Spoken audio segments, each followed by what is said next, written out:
Europe में जिस तरीके से हीट वेव चल रही है ये पिछले कई दिनों से, यानी कि लगभग 10 दिन हो चुके हैं। 20 जून के बाद से हीट वेव यानी कि टेम्परेचर बहुत ज़्यादा बढ़ रहा है।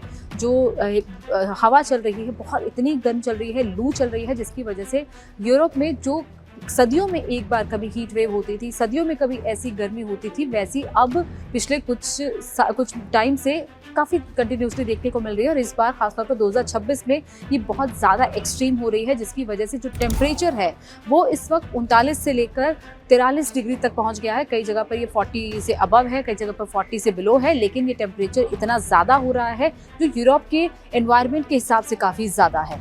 तापमान 40 डिग्री से ज़्यादा हो रहा है। इसके साथ साथ यूके, जर्मनी, फ्रांस, डेनमार्क के ऐतिहासिक रिकॉर्ड जो है वो टूट रहे हैं। खासतौर पर फ्रांस की अगर बात करें तो फ्रांस में तापमान बहुत ज़्यादा बढ़ रहा है, जिसकी वजह से औसतन लगभग, अगर हम पिछले बुधवार से बात करें तो बुधवार से लेकर अब तक 1000 से ज़्यादा मौतें हो चुकी हैं। ये मौत का आंकड़ा धीरे धीरे बढ़ रहा है। कई जगह पर 1200-1300 मौतें भी हो गई हैं कई शहरों में, जिसकी वजह से अब इस वक्त एक इमरजेंसी जैसी सिचुएशन है जो कि यूरोप के कई शहरों में हम देख रहे हैं, यूरोप के कई देशों में देख रहे हैं। और जिस तरीके की सिचुएशन हो रही है वो वहाँ के लोगों के लिए काफ़ी चिंता का विषय है, क्योंकि यूरोप में हम हमेशा से देखते आए हैं कि वहाँ पर ठंड पड़ती है, बहुत ज़्यादा स्नोफॉल होता है, जिसकी वजह से वहाँ पर जो घर बनाए जाते हैं, जो पुरानी बिल्डिंग्स हैं, जो भी जिस तरीके का इंफ्रास्ट्रक्चर है वो दरअसल एक्सट्रीम ठंड को झेलने के लिए, स्नोफॉल को झेलने के लिए है, क्योंकि वहाँ पर आमतौर पर ऐसी गर्मी बहुत रेयरली पड़ती है। लेकिन इस बार जिस तरीके की गर्मी पड़ी है, ऐसे में बहुत ही अलार्मिंग सिचुएशन इस वक्त ये यूरोप के देशों के लिए हो गई है। ब्रिटेन में बहुत ज़्यादा इस वक्त हीट वेव चल रही है, वहाँ पर तापमान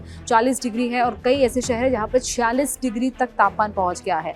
और क्योंकि इंफ्रास्ट्रक्चर ऐसा है, ऐसे में उस इंफ्रास्ट्रक्चर को तो बदला नहीं जा सकता, क्योंकि लोगों ने अपने घर इस तरीके से बनाए हैं कि लोगों के घर वार्म ज़्यादा रहते हैं। यानी कि अगर आप घर के अंदर हैं तो आपको वार्म फील होगा, आपको ठंडा नहीं फील होगा, क्योंकि ऐसा ही इंफ्रास्ट्रक्चर, ऐसा ही डिज़ाइनिंग वहाँ के घरों का होता है। लेकिन अब उन्हीं घरों में लोगों का रहना मुश्किल हो गया, जिसके कारण लोग अब ज़्यादा से ज़्यादा वक्त घरों के बाहर बिता रहे हैं।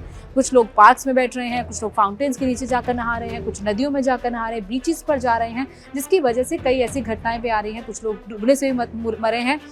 ये भी ऐसे कई केसेस सामने आ रहे हैं।